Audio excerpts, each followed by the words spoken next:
Hello मेरे प्यारे विद्यार्थियों, आज हम सब के लिए बहुत अच्छा क्षण तो है ही। हम जैसा सब जानते हैं कि आज जो है शिक्षक दिवस है, लेकिन उससे भी बड़ा क्षण आज हमारे लिए सबके लिए ये है कि एक हमारे इंस्टीट्यूट संदीपनी गुरुकुलम की होनहार छात्रा यानी अनामिका बैस, जो पिछले साल की बोर्ड परीक्षा में पूरे मध्य प्रदेश में टॉप 10 रैंक में अपना स्थान बनाया है, आज वो हमारे सामने उपस्थित है और जो अपनी स्ट्रेटजी उसने इस अचीवमेंट को लाने के लिए लगाया है, आज वो अपने जुबानी बताएगी।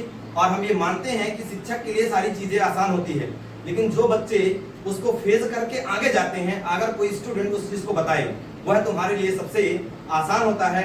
आइए अब हम सुनते हैं कि वह अपनी स्ट्रेटजी किस तरह से बनाई और किस तरह से आप भी इस स्ट्रेटजी को फॉलो करके आप भी कैसे भी अच्छा खासा स्कोर कर सकते हैं। तो आइए अब हम सुनते हैं अनामिका से। अनामिका, सर्वप्रथम मैं अपने शिक्षक गणों को नमस्कार करती हूँ। मेरे छोटे भाई बहनों को मैं मेरे हिसाब से मेरी तरफ से बहुत सारा प्यार।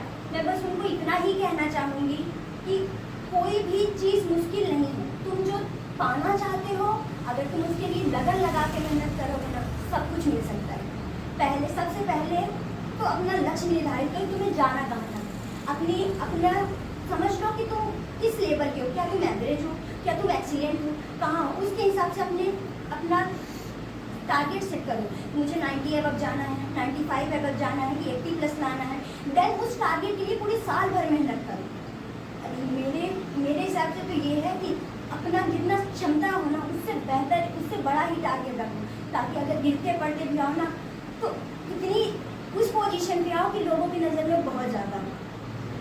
मैंने बस साल भर यही किया कि जो मेरे टीचर ने बताया, उन्होंने नोट्स बनवाया, सिर्फ उसी को मैंने पढ़ा। एनसीईआरटी और बोला कि एनसीईआरटी लाइन बाय लाइन सारी एनसीईआरटी, ऑल्दो बायो की NCERT is very important, line by line सारे एमसीक्यूज वहीं से आते हैं।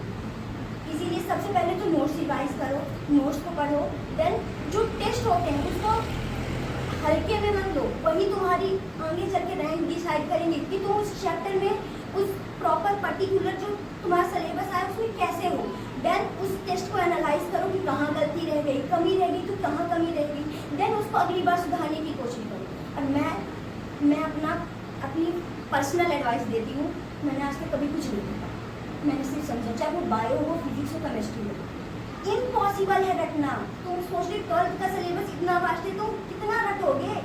एक क्वेश्चन समझ लो कि एक चैप्टर में 40 क्वेश्चन होते हैं, कितना रटोगे तुम।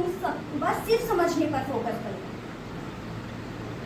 बस सिर्फ ऑन वर्ड। मैंने तो सिर्फ ऑन वर्ड लिखा, चाहे मैं शुरू का पेपर लिखूं, आज तक जो मैंने आंसर लिखा बोर्ड में कहीं नहीं होता, और ना बायो में ना एनसीईआरटी में कहीं नहीं लिखा। मैंने सिर्फ कोई भी सोचो, चाहे क्लास नोट्स हो, चाहे एनसीईआरटी हो, चाहे यू बोर्ड, कितने भी सारे सोर्स का मटेरियल मेरे पास था। मैंने सबसे थोड़ा लिया और बेटर अपनी लैंग्वेज बनाई, और हर टेस्ट में इम्प्रूवमेंट किया कि हाँ मेरा यहाँ नंबर कटा, कुछ तो गड़बड़ हुई, उसको एनालाइज किया। देन हाफ ईयरली जितने सारे हैं सबको एनालाइज किया, देन परफेक्ट रिजल्ट आ पाया।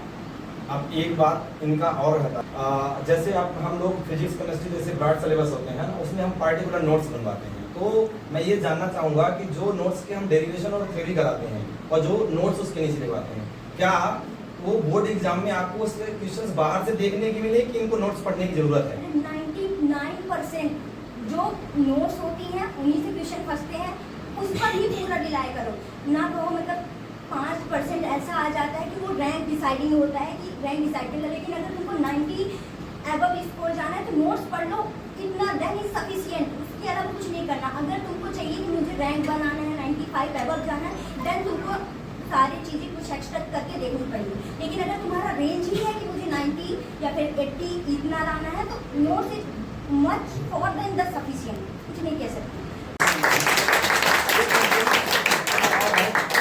अब सबसे तो एक्साइटमेंट में आ जाते हैं, इसको बोलते हैं मोटिवेशन, लेकिन इनके अंदर डेडिकेशन नहीं होता है। डेडिकेशन मतलब जानते हो, जिसको समर्पण बोलते हैं, त्याग। ये उस टाइम के लिए तो बहुत मोटिवेट हो जाएंगे, आज तो रात भर पढ़ेंगे, कल अगले टेस्ट में तो हमारे पूरे नंबर आएंगे, है ना। तो इनके लिए हम ये जानना चाहते हैं कि तुम वो स्ट्रेटजी बताओ जिसको तुमने अपने घर में रहते हुए फॉलो किया है, कब पढ़ती थी, कब सुबह उठने का टाइम होता था, और तुमने रिवाइज कितना किया, रिवाइज में क्या योगदान रहा, वो चीज़ को बताओ। मैं बस इतना कहना चाहूँगी, पेपर के 1 महीने पहले, 2 महीने पहले सब पूरी रात पढ़ते हैं, कोई बड़ी बात नहीं है, सब पूरी रात पढ़ते हैं, लेकिन अंत में रिजल्ट उसी का आता है जो हर दिन 4 से 5 घंटे रेगुलर पढ़ेगा। तुम क्या सोचते हो, तुम कोचिंग जा रहे पढ़ रहे हो, नहीं, वो तुम सिर्फ कलेक्ट कर रहे हो, तुम स्कूल जा रहे हो सिर्फ कलेक्ट कर रहे हो, उसको रीऑब्जर्व भी करना है। वो रीऑब्जर्व मतलब जब तुम खुद बैठ के क्या आज पढ़ाया उसको एनालाइज करोगे, खुद रिवाइज करोगे, तब जाके वो कुछ आगे होगा। नहीं कि यहाँ टीचर पढ़ा रहा है बस हम घर में पढ़ रहे हैं, उससे नहीं होगा। तुम्हें प्रॉपर हर दिन कम से कम 4 घंटे तो फिर भी पढ़ना है। और मैं तो because bio is a theoretical subject and जो ऑर्गेनिक केमिस्ट्री के फॉर्मूलाज हैं, रिएक्शंस हैं, वो तो याद ही होने के नाम नहीं मिलते, इसीलिए मैं उसको सुबह करती थी। मतलब कि सुबह जब फ्रेश माइंड से उठूँ तो उसको रिवाइज कर लो, याद कर लो, जो मतलब नोट्स डेली टू डेली करना है, और जो मतलब उसके अलावा टाइम मिला तो जो पिछले चैप्टर्स हैं उनको देखूँगा। देन यहाँ कोचिंग आए, कोचिंग के बाद स्कूल गए, स्कूल के जाने के बाद मतलब रिलैक्स किया 1-2 घंटे। मतलब रिलैक्स का मतलब ये नहीं कि फ़ोन चलाने लगे, मतलब प्रॉपर नींद ली, नैप जिसे बोलते हैं, नैप लिया। देन उसके बाद उठा तो माइंड फ्रेश होता है, उस टाइम पे तुम्हारा माइंड शांत रहता है। तो देन तुम सबसे पहले डिफिकल्ट चैप्टर उठाओ, डिफिकल्ट मतलब फिजिक्स को सॉल्व करो, जो तुम्हारे टीचर ने पढ़ाया, थ्योरम देखो, न्यूमेरिकल्स देखो, उससे रिलेटेड सारी चीज़ें सबसे पहले फिजिक्स करो, क्योंकि उस टाइम पे तुम रिलैक्स होते हो, दिन भर की थकान, सो के उठे हो, तो ऑफकोर्स माइंड फ्रेश ही रहेगा। तो उस टाइम पे 2-3 घंटे फिजिक्स सॉल्व करो। देन फिर से अपना, मेरा तो यही रूटीन था कि पहले 2-3 घंटे स्कूल से जाओ, नैप लो, देन उसके बाद फिजिक्स सॉल्व करो, देन उसके बाद 1 घंटे की मैं फिर से ब्रेक लेती थी, उसमें मतलब एक्स्ट्रा करिकुलम कर लो, देन उसके बाद बैठो तो केमिस्ट्री पढ़ो। केमिस्ट्री के बाद अब देखो कितनी बल्कि चैप्टर तुम पढ़ चुके हो, वैसे भी पूरे दिन से पढ़ते आए हो। देन हल्की फुल्की उठा लो, जैसे कि इंग्लिश हो गया और हिंदी हो गया, उनको पढ़ो। देन अपना प्रॉपर टाइम में जैसे 10 o'clock हो गया, 11 o'clock, इतना खा के सो जाओ। देन सुबह उठो, अपना बायो, तो मैं तो बायो सुबह ही पढ़ती थी। सुबह जो उठने का टाइम होता था वो कौन सा रहता था? सुबह कितने बजे? 4 AM में, 3 AM में, कितने बजे उठते थे मॉर्निंग टाइम? पेपर टाइम तो 3 बजे उठते थे, लेकिन वैसे नॉर्मली 4:30, 5, 4:30। बहुत वेरी गुड।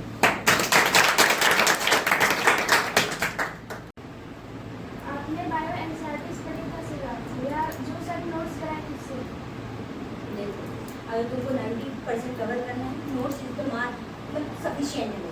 देन उसके बाद अगर तुमको प्रॉपर एमसीक्यू, क्योंकि तुम्हें नहीं पता ना कि 10th नहीं है कि किसी से आएगा, यही आएगा, इसीलिए 12th है तो एनसीईआरटी पढ़ो प्रॉपर, लाइन बाय लाइन, मतलब कि उसको एनालाइज करो, ये नहीं कि हम पढ़ के चले गए, उसको एनालाइज करो। देन उसके बाद उससे बन जाएंगे एमसीक्यू।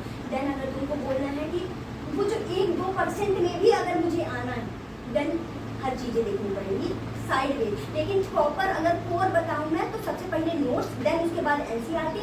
अगर उससे भी एक्स्ट्रा तुम्हारी क्षमता है कि मैं कर सकता हूँ, देन अलग दूसरी चीज़। बहुत मुझे कुछ रिविजन्स के टिप्स बता दीजिए।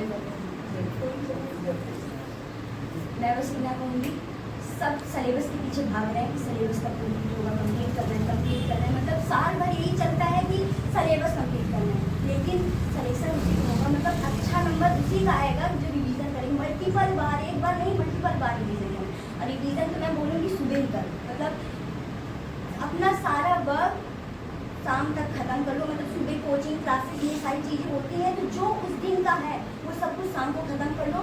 सुबह फ्रेश माइंड से रिवीजन के लिए समय दो, मतलब जो पिछला रिवीजन हो चुका है, मतलब जो पिछले चैप्टर करा चुके हैं उसको रिवाइज करो। देन तुम्हारे प्रॉपर टेस्ट होते हैं तो वो चैप्टर रिवीजन हो ही जाते हैं जो टेस्ट में आते हैं, बस। आपने ये सारा टाइम कैसे मैनेज किया? स्कूल और कोचिंग के बाद वैसे भी ज़्यादा समय रह नहीं जाता, क्योंकि 8-9 घंटे तुम्हारे इसी में चले जाते हैं, और उसके बाद में प्रॉपर 8 घंटे की नींद भी लेनी है, और एक्स्ट्रा करिकुलम में तुम्हारे 2-3 से 4 घंटे तो चले ही जाते हैं।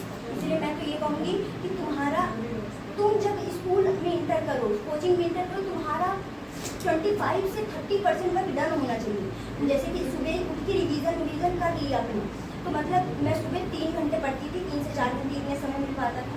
देन कोचिंग के बाद स्कूल के बाद जब मैं घर जाती हूँ, ऑफकोर्स अब इतना 8 9 10 घंटे तुम पढ़ोगे तो वैसे भी एग्जॉस्ट हो ही जाता है, इतनी दूर मतलब इसीलिए घर जाओ, प्रॉपर खाना खाओ, देन उसके बाद नैप लो।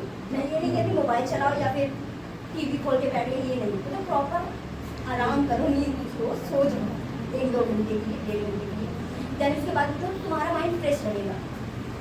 देन हम उसके बाद